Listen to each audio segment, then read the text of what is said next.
Alrighty, so I want to model that if I need math help. So I'm going to go to the online math tutoring website with all the lovely math tutors at MCC, and you could see these ones with the little red dot. It says offline. So I'm looking for someone that has a green dot. You can see it tells you when their hours are and what subject they tutor. So here's Jacob. It shows that he's online. So I want to click on Ask Me a Question. And then I could say, hi, I need math help. And then it says enter meeting. So on his end, he clicked on something that allowed this to show up. So he's accepting me into his tutoring. Okay, so this is what it would look like for a student. And Jacob would be able to help you. And so like, let's say I wanted to write a math problem that I needed help with. I'm going to click on document upload. And then if I have a homework packet that I uploaded, I can upload it and then open it. And then Jacob can see a worksheet that I'm working on for my math class. And then I can click on pages to go to the page that I want. So let's say I want to go to page 4, and then I can zoom in. And then I could ask, hey Jacob, I need help with number 1. And then if I want him to be able to write on here, because right now I only see my name, I need to click to unlock the whiteboard. So now he can help me out with number 1 and be able to write on the whiteboard. So Jacob, do you want to write something or just to model that?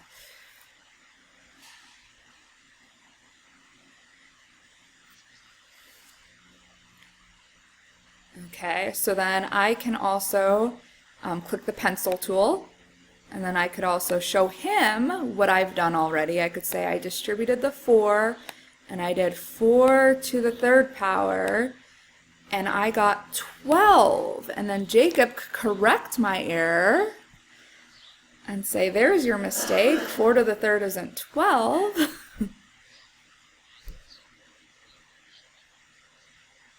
$64, right? 4 to the 3rd power. 64. So you communicate back and forth with each other, and that's one way that you can upload work. The other thing you could do, you can click on document upload again, and then click on whiteboard, and then open a blank whiteboard. It will save this, so I can put like test with Jacob, and it would open up a blank whiteboard. And again, you want to unlock it so that he can also write on there. And if you had a problem that you wanted help with, you can also draw it with your mouse, or if you had a touch screen computer or laptop, you can also write with a stylus. And again, you can communicate, and he can help you out with a problem this way. Let's say I want to delete something. I can go and click undo, but if I do that, it might undo something that I don't want to. It will undo what I last did or what he last did. So if you want to just delete a certain thing, you can click on the select and move shape, and then you would just highlight, like let's say I just wanted the 3 gone. I highlight it, and then with my keyboard I click delete, and then just that will be gone. Let's say I'm working on online homework. I can click on share screen so Jacob can see my computer screen. So I'm going to click on share. So now Jacob will be able to see my computer screen, and I can go into Alex and I can open up the assignment that I need help with. And then Jacob will be able to see whatever problem I'm working on. So I can click on start. So that way I don't have to type out that whole, or I'm sorry, draw out the whole problem. Let's say it's a word problem. I don't have to write out the whole word problem. So he can see this problem or the problem I'm working on, and then we could go back to the whiteboard after he sees the problem or he's read the directions of the problem. We can go back to the whiteboard and work on that problem. So again, you would click on share screen. Oops. And then he'd be able to see whatever's on your computer screen. So you could take a picture of something you're working on and upload it. You can have it on another browser and show him what you're working on. Lots of ways to please explore, practice, so that way when you really need help, you know what to do. So that's what I would recommend. Before you need help, log on with a tutor, ask a math question, and become familiar with all the tools here. Jacob, can you think of anything else that you want to show them? Anything I missed?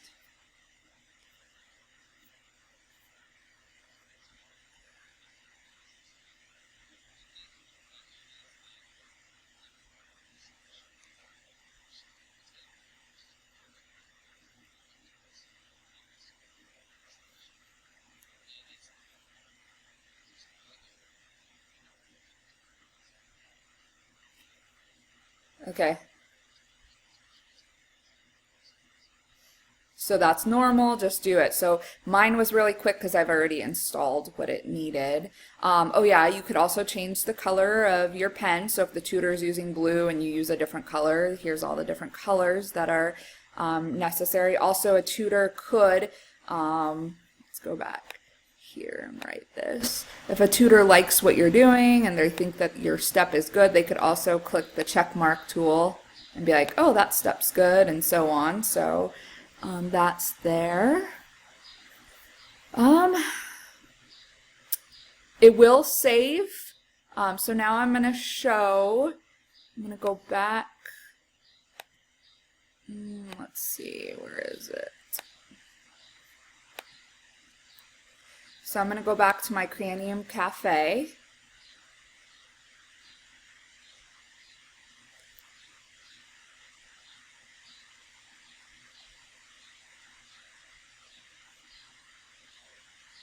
So I just went into Canvas and I clicked Cranium Cafe. And then, so here's mine. It says that I'm online, but you can go, you can click on your picture here. If you don't have a picture, if you want to put a picture, this is where you would edit like what your little thing here says. They call these cards. And then you can go and click on the Cranium Cafe. Here's where you can go for student support. So if you want to talk to people from different departments, advisors, you can click there to see all the different people that are using Cranium Cafe. And again, it will show if they're online. It's going a little bit slow right now, though.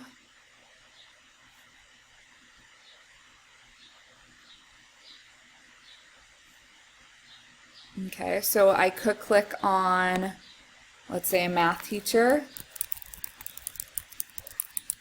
Search for your particular teacher.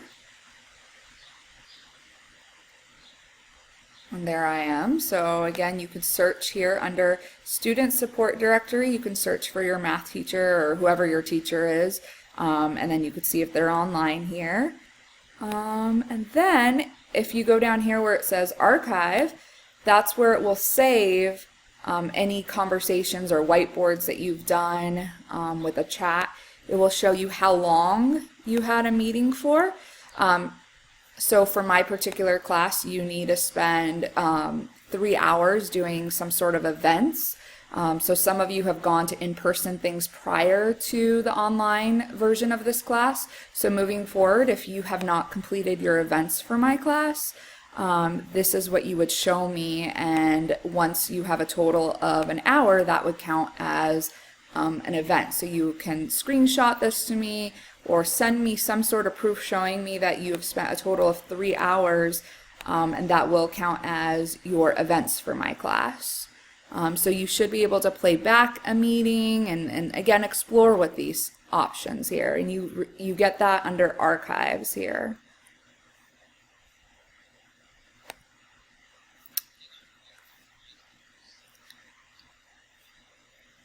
Okay.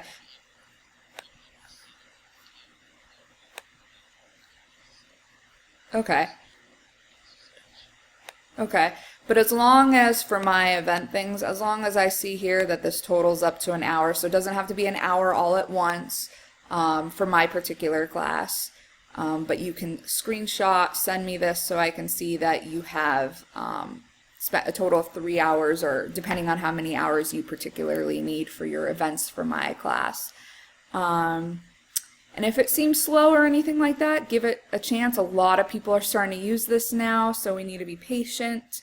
Just because it doesn't work one day, it could work the next day once they've fixed the issue. So, all right, Jacob, I'm going to go ahead and stop sharing this in my video.